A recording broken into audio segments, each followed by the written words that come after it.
After mounting the batteries and the PDB, the next to mount is the motors and the ESC. We will look at the steps for mounting the motors and the ESC in our upcoming slides.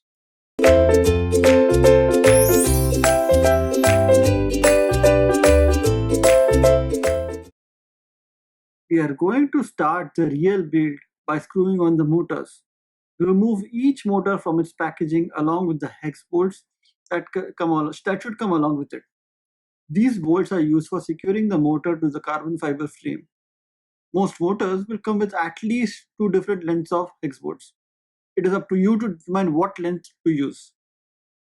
You do this by inserting each length into the motor bolt holes in the underside quadcopter arm and seeing how much of the bolt protrudes out of the top of the arm. You are looking for a bolt length that protrudes at least 5 of its threads, but ideally not more than 10. The idea is you want enough of the bolt coming out to grip the motor and hold it tightly onto the frame, but bolts that are too long will actually screw into the motor's internal wiring, causing it to short and die. We will check for this once we actually install the motor. The bolt length extruding from the arm in the picture is a good baseline. Once you have found the correct motor bolt length, pull out a total of 16 of those bolts from use with each of the 4 motors and store the rest of the hardware that came with you motors in your spare kit. You are going to use 4 bolts per motor. Some experienced builders like to use 3 or even 2 bolts per motor to save a few grams of the build weight. But you should use all the 4 for your first quadcopter. Please keep this in mind. Time to bolt the motors to your frame. If these bolts fall off in flight, the damage will be catastrophic. Since they are attached to the motor, which can have high frequency vibrations, this is a very real possibility. Therefore, we will use glue or blue Loctite to put the bolts in place. We like to apply the glue by making a nice pull of it on some plastic packaging or in a bottle cap. Now, line up one of the motors on your quadcopter arms so that the wires are pointing inwards along the carbon fiber frame. Dip one of the motor bolts in some thread locker and carefully screw it into the motor through the frame bolt holes. Just snug the bolt up, but do not fully tighten it. You want to be able to move the motor around if necessary. Repeat this with the rest of the bolts for the motor in a crisscrossing pattern, putting one bolt in, then add the adjacent bolt, and so on. Once all the 4 bolts have been screwed in for the motor, check the alignment of the motor by looking through the hole in the bottom of the arm plate. You are looking to see that the circular bearing holding the motor shaft is perfectly centered in the carbon fiber arm. Once you have got the motor centered properly, it's time to tighten the bolts. Remember, you're screwing an aluminum bolt into an aluminum motor casing, so do not torque this like you would do a lug nut or an all-pine bolt. Finger snug is what we like to use. Torque the bolt with just your index finger and the thumb with a decent amount of force. By only using 2 fingers, you will limit the total amount of torque you can lay down. Next, hold the motor upright and peer into the small gaps at the bottom of the motor bell. You are looking to see notice the motor bolts poking through the bottom of the motor body and contacting the golden motor mindings inside of the motor. If you see the bolts contacting anything other than the body of the motor, remove them and use smaller bolts. Failing to do so will destroy your motor quite quickly. Finally, spin the motor with your fingers. Do you encounter any resistance or hear any odd sounds? Compare the motor bolted to the frame to the freshly unboxed motor you have laying on your workbench. Make sure they sound and feel the same while spinning them. If they don't, try to find what is binding the motors and the arm up. Try loosening the bolts if you are having any problems. This is only the steps for a single motor.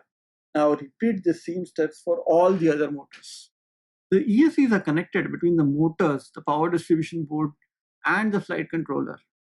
The standard wire length, including with the ESC combined with the motor cables, often mean you don't need to add any cable extensions.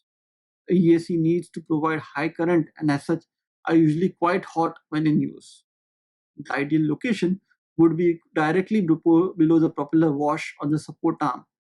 This forces air over the ESC, which helps cool it off. ESC can be secured to a support arm using zip ties, tape, or almost any other method which will not impede heat dissipation. The ESCs should not be mounted in a location which will restrict heat dissipation and should be located a distance away from sensitive electronics like the flight controller or the receiver. The power distribution board cable is used primarily to split the main battery to each of the ESCs. The voltage is supplied as is to the ESC, so there is no need to step up or step down the voltage. If your multi-rotor uses 4 motors, you should have 4 ESCs and therefore your power distribution cable should at least split the main battery to 4 connections. If your PDB has 6 connections and you have a quadcopter, you don't need to have the last 2 connected. If you're building a hexacopter, your PDB should split the main battery into at least 6 connections. An ESC includes the following wires. One 3-pin 0.1 inches spaced RC connector where the black pin is normally ground, the red pin provides a 5-volt out, and the yellow-white connector is signal in. 3 separate wires to connect to the 3 wires of the brushless DC motor. 2 battery input connections to plug into the PDB. ESCs normally have a built-in battery elimination circuits, which converts the battery voltage to 5 volts to be used by the receiver and the flight controller. The 5 volt is normally provided by the RC connector from the ESC. On RC servos, the red center pin is used to power the servo, but on an ESC, the red pin is a 5 volt output. You only need one BEC to power the flight controller. If the PDB uses connectors which are not the same as those used on the ESC or the battery, then you will need either to purchase adapters or purchase new connectors and replace those on either the ESC or the PDB. You can see the advantage of choosing a PDB which has the same connectors as the batteries and ESCs. Normally, the connector on a high current RC LiPo battery is red Dean's connector, yellow XT60 or blue EC3 connector. The battery's white JST charging connector is not connected to the PDB. If you want to power additional low current electronics, but your power distribution board does not have any spare connections, you can consider using the battery's charging cable. White charging connector normally has one pin for ground and one pin for each LiPo cell used to make up the battery pack. Despite really being designed for charging only, it does provide a 3.7 volt output from each pin and can be used to power low current electronics such as gimbal system or LEDs. Remove the red wire from all but one of the ESC's 3-pin RC connector. We suggest removing the pin from the connector in such a way that you can reconnect it at a later time if needed. Wrap the loose pin in electric tape or heat shrink so it does not come into contact with any other electronics. The one with the red wire still connected will be powering your flight controller. Connect each of your ESC's 2 input connectors to the PDB, ensuring red goes to the positive and black goes to the negative. Connect each of the motor's 3 bullet connectors to ESC's 3 bullet connectors.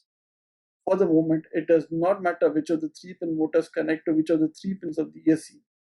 It will affect the direction of rotation, which can be corrected later on. Note that if you plan to clean up or hide your wiring, you may need to change some of the connections following the procedure outlined above, especially swapping the connections between the ESC and the motor, while the motor rotate in the opposite direction. After doing all the connections, it is always better to check the connections for any shorts in the circuit. This will avoid any malfunction or any damage at a later stage. This is also useful to make sure whether there are any solder open or connecting to the nearby pins. So always do perform this check to your connections. In the end, always check the direction of the motors. It is important to check this thoroughly so as to make sure that the motors have correct directions as shown in the slide.